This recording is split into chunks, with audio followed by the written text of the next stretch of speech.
Okey, anda nak tahu tak ada satu pokok ataupun bahan alami natural untuk sebagai suplemen the best in the world. Natural, tak payah campur apa-apa tapi kena pandai ekstrak betul-betul, namanya moringa.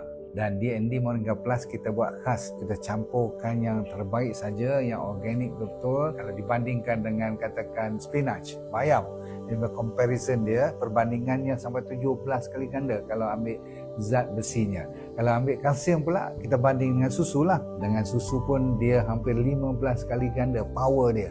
Kalau dibandingkan dengan orange, 7 kali ganda vitamin C. Kalau dibanding dengan pisang pula, hampir 4 kali ganda. Dia punya pisang tu potasium lah yang paling tinggi kan. Dan last kali carrot pun dia sampai 2 kali vitamin A. Anda jangan lupa kepada Moringa Plus sebab kita campur dengan pegaga lagi untuk menyempurnakan apa yang dinamakan suplemen the best in the world. Penyakit-penyakit yang kita bantu daripada ujung rambut sampai ujung kaki. Sebut je, daripada kulit, jantung, paru-paru, kidney, liver, tulang-tulang terutama sekali, Masya Allah. Dan sampaikan masalah otak pun boleh kita bantu. Jadi jangan lupa kepada Moringa Plus.